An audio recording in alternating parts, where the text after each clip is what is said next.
Baik, pemirsa, sudah sempat saya singgung tadi di awal sebelum kita jeda bahwa kedepannya ini akan ada agenda internasional, kemudian juga sepertinya mobilitas masyarakat ini akan juga semakin tinggi, apalagi dengan kelonggaran ini masyarakat yang kemarin selama 2 tahun ini nggak bisa mudik, sekarang ini sepertinya sudah bisa untuk bisa menuntaskan rasa rindunya terhadap keluarga besar pada saat Lebaran berlangsung.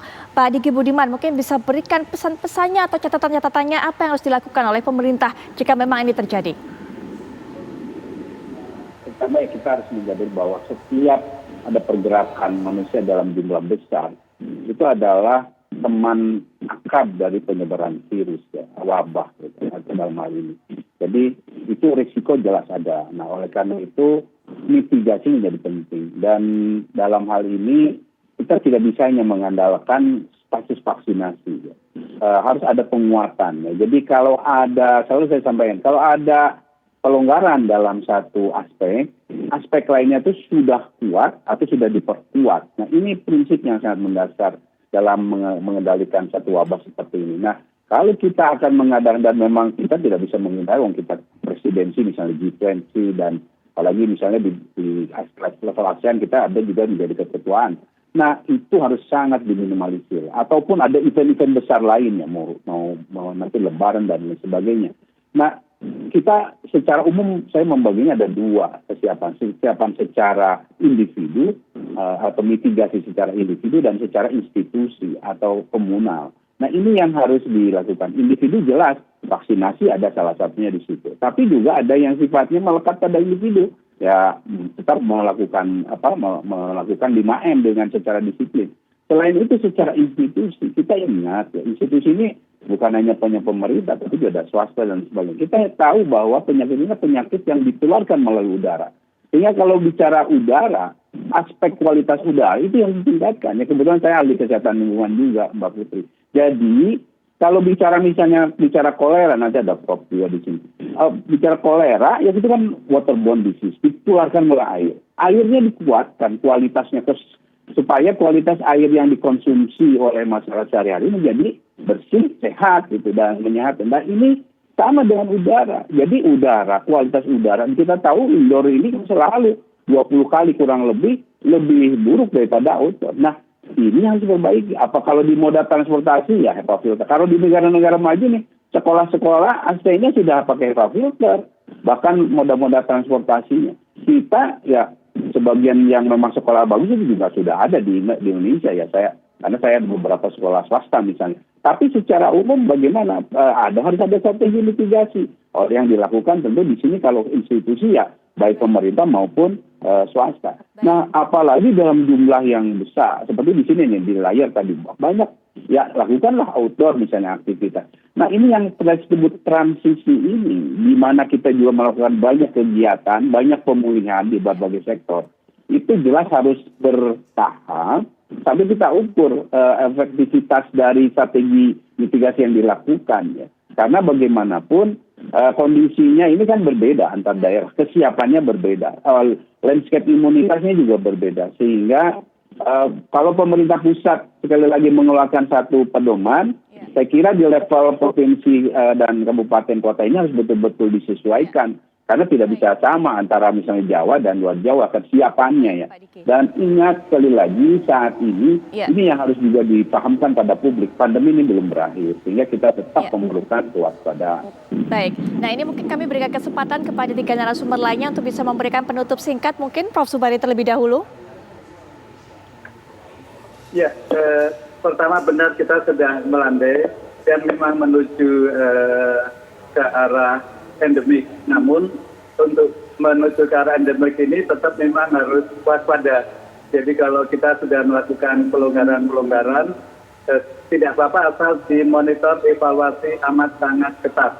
Sehingga kalau terjadi lonjakan kita bisa kembali ke PPKM yang lebih tinggi.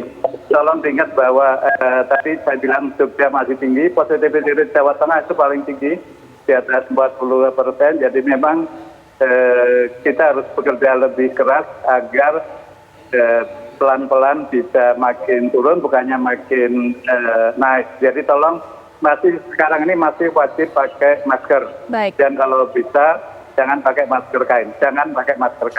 Baik, baik Prof. Zubairi. N95 atau KN95. Ya. Dr. Nadia mungkin terakhir dari pemerintah.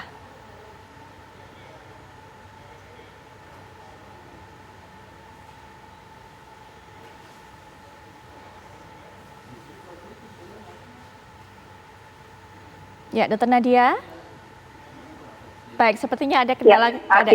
Kami sudah bisa mendengar. Dr. Nadia, silakan mungkin penutup. Ya, jadi memang kita dalam masa transisi, artinya cepat atau lambat kita akan hidup dalam masa normalisasi. Dan dalam menuju normalisasi ini tentunya ada perubahan cara pandang dan gaya hidup. Dan kita akan lalui bersama secara perlahan-lahan tentunya agar supaya kita betul-betul memahami bahwa upaya mencapai endemi ini tidak akan membuat kita di tengah jalan menjadi setback harus menarik rem darurat kembali. Saat ini pemerintah melakukan beberapa pelonggaran-pelonggaran, tapi tetap kita akan mengejar tentunya cakupan vaksinasi primer dan cakupan booster untuk bisa memberikan proteksi yang lebih. Selain itu tentunya pelonggaran terhadap protokol kesehatan baru akan dijalankan kalau memang sudah kita sesuai dengan tren dan laju penularan yang ada. Yang terakhir Mas Hermawan juga menutup perbincangan ini. Oke, jadi saya pikir ini sudah melanjutkan ya apa yang disampaikan Mas Budiman tadi menarik. Jadi harus ada kompensasi ketika peniadaan tes antigen dan PCR itu diberlakukan, maka akan terjadi potensi penurunan testing. Tetapi ini harus dipindahkan. Ini kan prasaran ini kan pasif, kita harus aktif. Aktif ini betul-betul menyasar populasi yang beresiko, di mana titik-titik yang mungkin terjadi transmisi yang masih tinggi untuk dilakukan systematic random testing. Ini harus dikonversi dan bahkan ditingkatkan dengan adanya multinational event seperti saat ini. Menarik juga yang disampaikan oleh Mas Diki, harus ada rekayasa kesehatan lingkungan. Bagaimana di dalam ruangan, apakah digunakan air purifier dalam suasana proses disinfeksi udara, apakah diberlakukan melalui UVC misalnya, dan ini semua kan proses-proses yang paralel dengan edukasi perilaku. Nah, perilaku seperti yang disampaikan Prof. Zubairi bahwa kita belum saatnya betul-betul longgar, tetapi proses transisi kewaspadaan itu harus tetap kita tunjukkan melalui yang minimal 3M tadi. Nah, saya pikir keterkaitan dengan Dr. Nadia ini tentu saja berkaitan dengan cakupan vaksinasi, kita harus menjaga mutu vaksin.